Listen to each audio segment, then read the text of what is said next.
Hi, Coffee Talk Tuesday. All right, today's subject. It's going to be a little bit deep. I watched Collateral Beauty last night, and I had a recommendation from a friend of mine, shout out to Cindy James, to remind me that I needed to see this movie. I've been wanting to see it for a long time. And I'm glad that I actually didn't see it in the theater because I sobbed my eyes out. For those of you that don't know what this movie is about, it's about a man who loses his child and his healing process.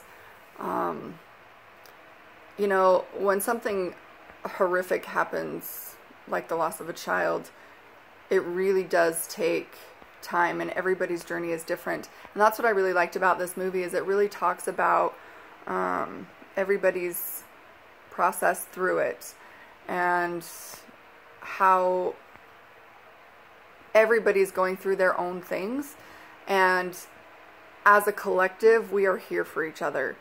That's one of the messages that I got as well. But the thing that I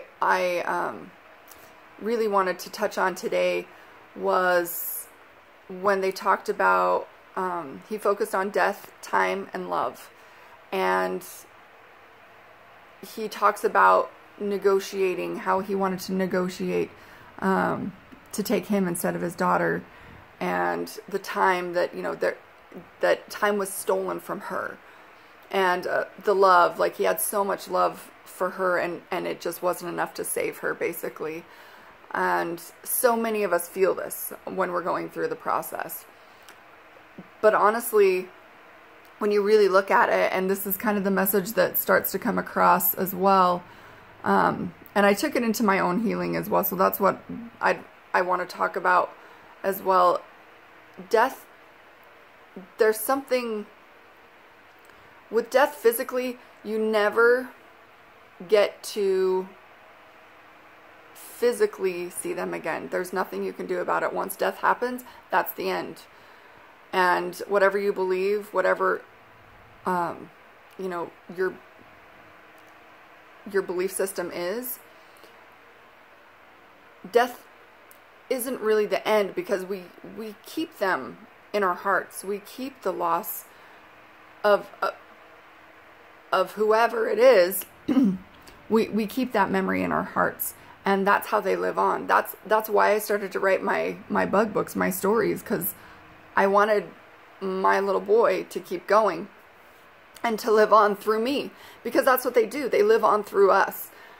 Time is really irrelevant when it comes to it. Everybody heals differently. Everybody heals in a different way.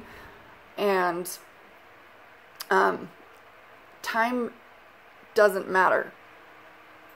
There, one line that said, you know, it's been 2 years since he lost his daughter. Well, 2 years is nothing. For me, it's been 13 years.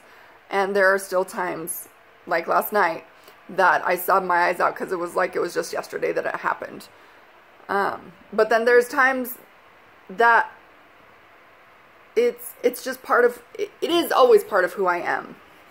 But looking back, 13 years, it's gone like that. I have 2 other kids now that I need to remember sometimes to not get so stressed out. That the little things, those don't really matter, and we really can carry on their legacy by loving other people. And then of course it comes to love, and that love portion of it, that there is love. I loved when she says there's love in pain. You have pain because there is so much love. And really, for me, it all comes down to love. Healing is, you do it through love. Living, you do it through love. You find your passions, you find your purpose, you find those things inside of you that keep you going. And it's love. What is it that you love? What are you living for? No matter what happens to you in life, if you can find the answer to that, you will heal. Anyway, I just felt like this was something that it's so hard to talk about a lot of times, but it's so important for us to talk about, because no matter what we've lost in our life, we've all lost something. and we can't do it alone. So we need to be here for each other. So just know, you guys can always message me or talk to me or whatever. I'm here for you. Have a good week.